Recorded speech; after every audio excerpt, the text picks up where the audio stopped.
পূর্ব নির্ধারিত সময় নিয়ে ডেপুটেশন দিতে আসলেও দেখা মেলেনি কমিশনারের ক্ষুব্ধ নেতৃত্বরা।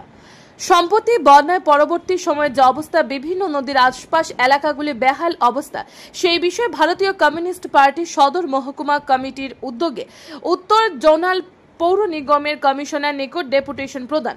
দীর্ঘ 5 দিন আগে পৌর নিগমের কমিশনারের সময় নিয়ে ডেপুটেশন দিতে আসলেও যখন সিপিএম এর প্রতিনিধি দল ডেপুটেশন দিতে আসে, তখন দেখে কমিশনার তার অফিসে অনুপস্থিত।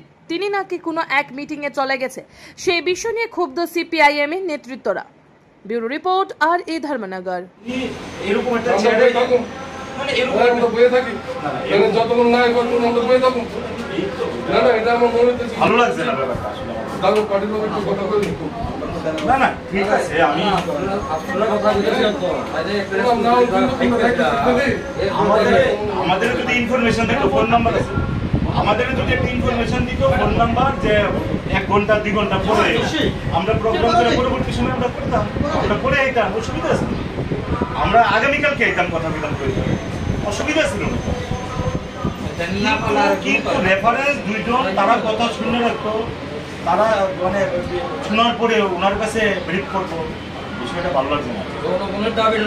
বিষয়টা ভালো লাগছে জায়গার মধ্যে আপনাদের কথা শুনে রাখার জন্য কথা বলছি, কিন্তু আমরা দেখা করতে আমরা ভাবছি এখন ফোন করে পর যে আমরা কোন সময় উনি টাইম নেই, আমরা ওনার ঠিক আছে আমরা যে ডিমান্ডগুলো আমরা কোথায় যাব ফোন করে যে হই কিন্তু ম্যাডাম মিটিং আছে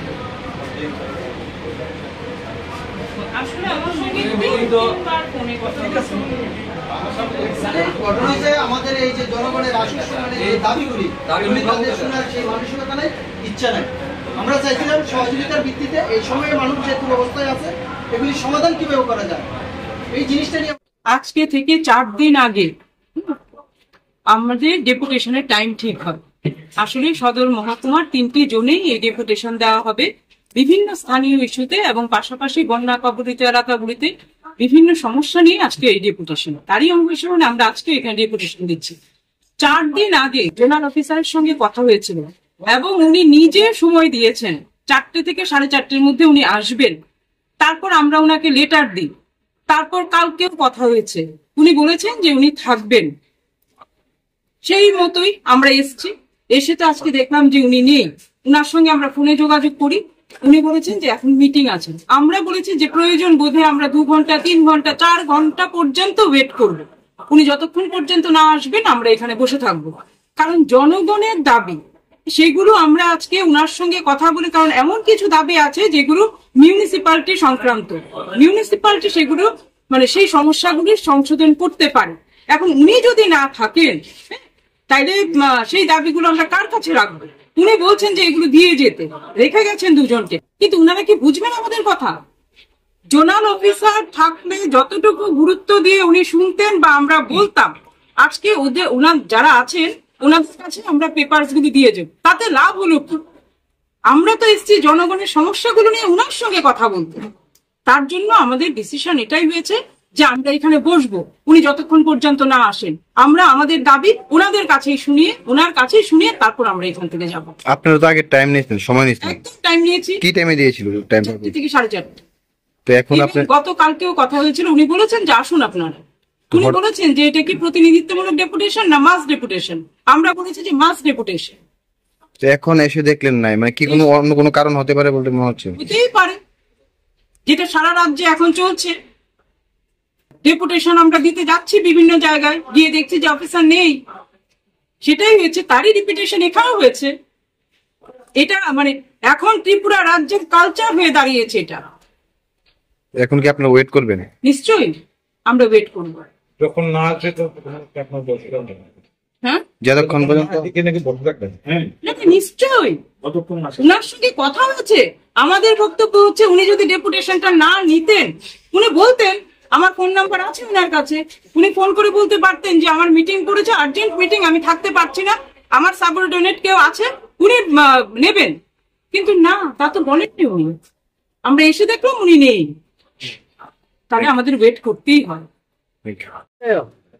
আপনারা জানেন গত 1 তারিখ আগরতলা শহর সহ রাজ্যের নানান জায়গায় মানুষ দারুণ ভাবে বন্যা কবলিত হয়েছিল, এবং আমরা দেখলাম বন্যা যখন শেষ হয়ে গেছে তখন তার চেহারা আরো করুণ। এলাকায় এলাকায় ভয়ানক অবস্থা। আমরা এই বন্যা পরবর্তী অবস্থা নিয়ে সিপিআইএম সদর মহকুমা কমিটির পক্ষে সদর মহকুমা শাসকের নিকট গিয়েছিলাম ডেপুটেশনে। 7 দফা দাবি ওনার হাতে তুলে দিয়েছিলাম। আমরা সেদিনই ঘোষণা দিয়েছিলাম যে সদর মহকুমা শাসক এই দাবিগুলি যদি যথাযথভাবে ব্যবস্থা গ্রহণ না করে, আমরা আগরতলা পৌর নিগমের অন্তর্গত আমাদের যে 3টা জোনাল অফিস, এই জোনাল অফিসে এই দাবিগুলো নিয়ে আমরা পৌর প্রশাসকের নজরে নিয়ে যাওয়ার চেষ্টা করব। এরই অঙ্গ হিসাবে আজকে আমাদের যে পৌর নিগমের যে উত্তর জোন, এই উত্তর জোনের যিনি এডিশনাল মিউনিসিপ্যালিটি কমিশনার আছেন এএমসির, ওনার কাছে আমরা এসছি। আমাদের দাবি সনদ দিয়ে প্রতিনিধিরা যাবেন। আমাদের দাবির মধ্যে উল্লেখযোগ্য হচ্ছে, আপনাদের অভিজ্ঞতা আরো বেশি সাংবাদিক বন্ধুদের, বন্যার পরে এলাকা এলাকায় করুণ চেহারা, পলি জমে আছে, নর্দমা জমে আছে, দুর্গন্ধ, ব্লিচিং সরানোর কোনো নাম নেই, রোগ জীবাণু ছড়াচ্ছে, শিশুদের মধ্যে জ্বর, কোনো স্বাস্থ্য শিবিরের ব্যবস্থা নেই। আমরা বলেছি অবিলম্বে এই বন্যা কবলিত এলাকা যেগুলো এফেক্টেড হয়েছে সেখানে যাতে স্বাস্থ্য শিবির করে, সেখানে যাতে স্যানিটাইজ করার জন্য উদ্যোগ গ্রহণ করে। কিন্তু সাংঘাতিকভাবে অপ্রতুল, কোনো ব্যবস্থা নেই। বিশুদ্ধ পানীয় জলের কোনো সুযোগ নেই।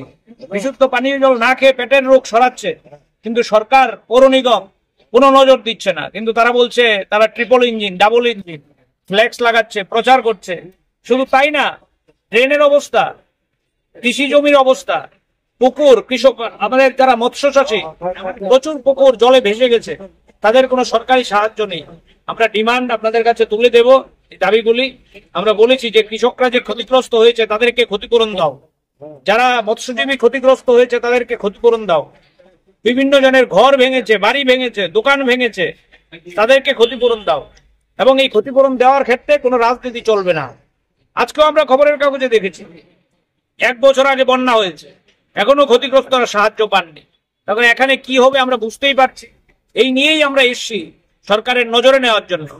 কিন্তু আপনারা লক্ষ্য করবেন, বন্যা পরবর্তী পরিস্থিতিতে সরকারকে যখন এই নিয়ে সাবধান হওয়া উচিত, এই নিয়ে যখন টিম করে অফিসারদের নিয়ে এলাকা ঘোরা উচিত, মন্ত্রীদের, মুখ্যমন্ত্রীদের, এ না করে তারা রাজ্যের মধ্যে উৎসব বিঘ্ন করতে উঠে পড়ে লেগেছে। ঈদের উৎসব করা যাবে, জায়গায় জায়গায় এই নিয়ে গন্ডগোল পাকাচ্ছে। এবং গত পরশুদিন শান্তিপাড়াতে আগরতলা যা ঘটনা ঘটলো, তো গণতন্ত্রের লজ্জা। অনেকে বলছে আপনারা কি শাহজাহানের পক্ষে? আমরা শাহজাহানের পক্ষে না বিপক্ষে নিয়ে তো কথা বলতে চাইছি না, এটা প্রসঙ্গক্রমে বলছি, আজকের এজেন্ডা না আমাদের। একজন ভদ্রলোক যদি সোশ্যাল মিডিয়ায় অন্যায় করে থাকে তার জন্য আইন আছে, এই আইন অনুযায়ী ব্যবস্থা হবে। লজ্জার ঘটনা, মুখ্যমন্ত্রীর বিধানসভা এলাকা রাতের অন্ধকারে সমাজদারি লাগিয়ে তাণ্ডব করে দিল। অগণতান্ত্রিক ভাবে তাদের বাড়ি থেকে বের করে দেওয়ার জন্য হুমকি দেওয়া হচ্ছে।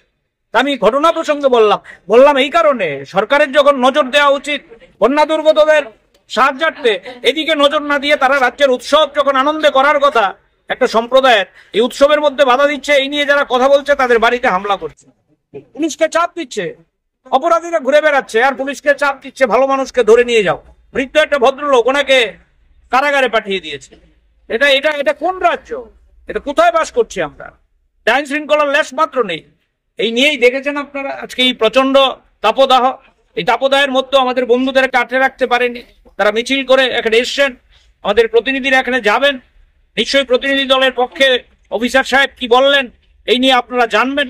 আপনারা আমাদের প্রতিনিধি, আমাদের যে ডেপুটেশন তার কপি নেবেন, আপনাদের কাছে আহ্বান থাকবে আপনারা সরকারের নজরে নেওয়ার জন্য আমাদের সাথে সাথে আপনারাও ভূমিকা নেবেন। এই যে জঙ্গল রাজ, এই যে মানুষের বিরুদ্ধে সরকার, এটা চলতে পারে না।